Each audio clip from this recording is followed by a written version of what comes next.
السلام علیکم ورحمۃ اللہ وبرکاتہ۔ اللہ تبارک و تعالی نے ہمیں زندگی عطا فرمائی، اس دنیا میں ہم آئے ہیں اور ہمارا آنے کا مقصد اللہ تعالیٰ اور اس کے رسول صلی اللہ علیہ وسلم کی رضا حاصل کرنا ہے۔ شب برات ایک وہ عظیم رات ہے جس کے تعلق سے محدثین کرام میں احادیث میں باقاعدہ چیپٹر باندھا ہے، جیسے امام ابن ماجہ، امام ترمذی، امام بیہقی، امام احمد بن حنبل وغیرہ نے بھی حدیث کو نقل فرمایا ہے کہ نبی پاک صلی اللہ تعالیٰ علیہ وسلم نے اس رات کی فضیلت کے بارے میں بیان فرمایا، یہاں تک کہ اللہ تبارک و تعالیٰ اس رات کئی لوگوں کے گناہوں کو بخش دیتا ہے، اور اللہ تبارک و تعالیٰ اپنی خاص رحمت کا نزول فرماتا ہے مغرب سے لے کر فجر تک، اس طرح کہ اگر کوئی اللہ تعالیٰ سے رزق میں برکت چاہتا ہے تو اللہ تعالیٰ عطا فرما دیتا ہے، بلا اور مصیبت سے نجات چاہتا ہے اللہ تعالیٰ اسے نجات عطا فرما دیتا ہے، اس طرح کی ندا ہوتی ہے۔ تو ہمیں چاہیے کہ ان راتوں میں اپنا وقت اللہ اور اس کے رسول صلی اللہ علیہ وسلم کی خاطر صرف کریں، اور زندگی کا مقصد بھی یہی ہے۔ اور دوسرے دن 15ویں شعبان کا روزہ رکھنے کی کوشش کریں۔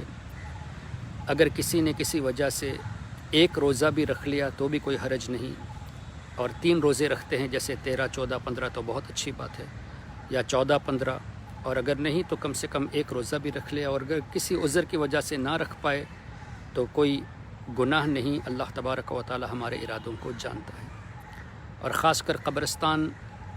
جانے کی عادت بھی ڈال دینی چاہیے، اس لیے کہ نبی پاک صلی اللہ تعالیٰ علیہ وسلم اس مبارک رات میں جنت البقیع تشریف لے گئے تھے۔ سیدہ عائشہ صدیقہ رضی اللہ تعالیٰ عنہ نے اس حدیث کو روایت فرمایا، اور یہ حدیث پاک کتب احادیث میں موجود ہے۔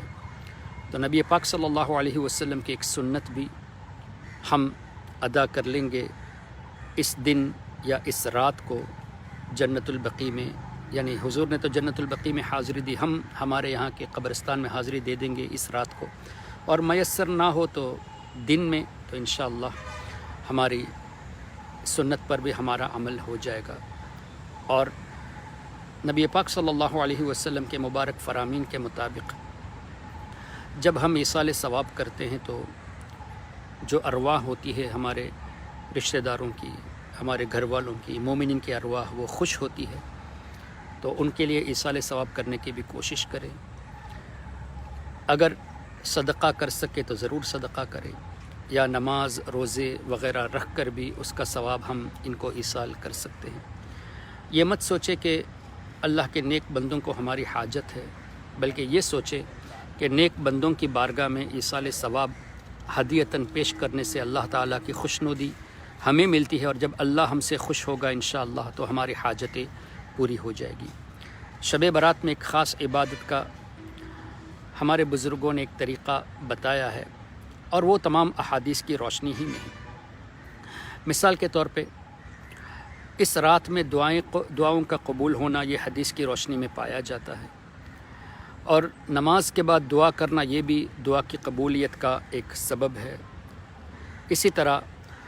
قرآن کریم کی تلاوت کے بعد دعا کرنا یہ بھی دعا کی قبولیت کا ایک ذریعہ ہے۔ تو ہمارے بزرگوں نے ہمارے لیے بہت آسانیاں پیدا فرما دی، اس لیے کہ ہر کوئی روزانہ عبادت نہیں کرتا، نوافل وغیرہ۔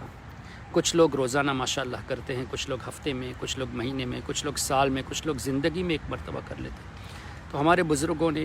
لوگوں کے فائدے کے لیے ایک طریقہ ہمیں یہ بتایا کہ آپ لوگ جمع ہو جائیں ایسی راتوں میں، جیسے شب برات ہے،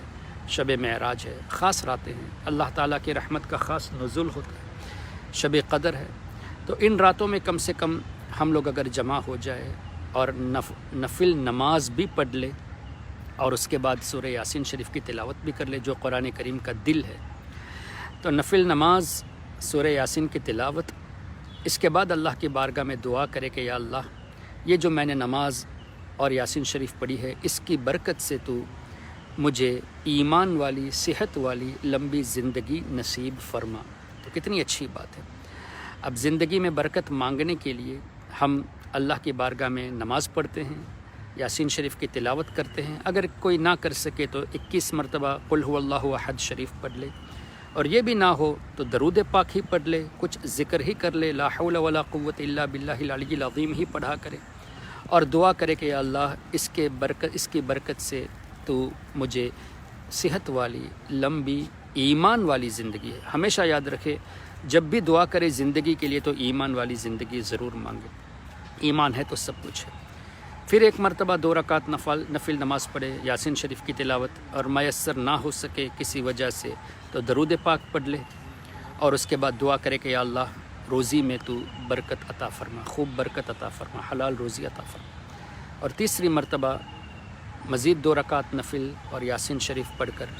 اللہ کی بارگاہ میں دعا کرے کہ یا اللہ مجھے ہر قسم کی بلا، آفات، مصیبتوں سے بچائے رکھنا۔ تو دیکھو اللہ تعالیٰ کی طرف سے ندا ہوتی ہے کہ کون بلا اور مصیبت سے نجات چاہتا ہے، کون روزی مانگتا ہے، تو ہم اللہ ہی کی بارگاہ میں اللہ کے لیے نماز پڑھ کر، قرآن کریم کی تلاوت کر کے، یا ذکر و اذکار یا درود پاک پڑھ کر اللہ سے مانگتے ہیں کہ یا اللہ اس رات کی برکت سے ہمیں صحت والی، ایمان والی لمبی زندگی اور روزی میں برکت اور بلا اور مصیبتوں سے نجات، یعنی آپ محتاجی ہمیں نصیب فرما۔ اور خاص کر اس رات میں تمام مسلمانوں کے لیے دعا کرنا یہ بھی چاہیے ہمیں، اس لیے کہ ہم کسی دوسرے بھائی کے لیے دعا کرتے ہیں تو فرشتے اس دعا کے تعلق سے آمین کہتے ہیں کہ ہمارے حق میں بھی وہ قبول ہو۔ تو دوسروں کے لیے دعا کرنا یہ بھی ہماری دعائیں کی قبولیت کا ایک سبب ہے، اور وہ بھی فرشتوں کی زبان ہے۔ تو گزارش ہے کہ کوشش کرے آج رات جہاں بھی شب برات ہے اور جہاں ہو چکی ہے وہ بھی کوشش یہ کرے کہ قبرستان اگر حاضری نہیں دی تو حاضری دے دے، اور جہاں کل ہونے والی ہے ان لوگوں کے لیے بھی ایک پیغام ہے۔ تو امید رکھتا ہوں کہ تمام لوگ انشاءاللہ اس پر توجہ دیں گے، اور یہ کہنے کی خاص وجہ یہ بھی ہے کہ آج سوشل میڈیا کے ذریعے کئی لوگ یہ پھیلاتے ہیں کہ یہ حدیث موضوع ہے، اس پر عمل نہیں کرنی چاہیے، خاص کر روزہ نہیں رکھنا چاہیے۔ ان تمام لوگوں کی باتوں کو اگنور کر دیا جائے۔ امام ابن ماجہ، امام ترمذی، امام بیہقی، امام احمد ابن حنبل جیسے بزرگوں نے جب حدیث کو روایت کیا ہے تو وہ یقیناً ہم سے زیادہ سمجھنے والے تھے، اور نبی پاک صلی اللہ علیہ وسلم نے فرمایا بھی ہے کہ اس رات کو عبادت کرو اور دن کا روزہ رکھو۔ تو ہمیں ہمارے آقا صلی اللہ علیہ وسلم کے فرامین پر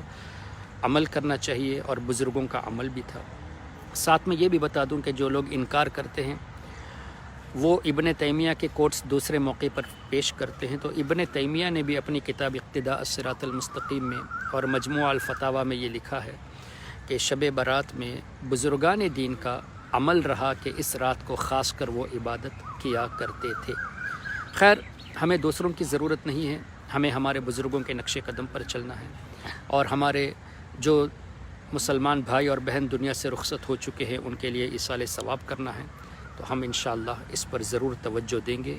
اور دوسروں کی باتوں کو اگنور کریں گے۔ پھر یہ کہ تفاسیر کی روشنی میں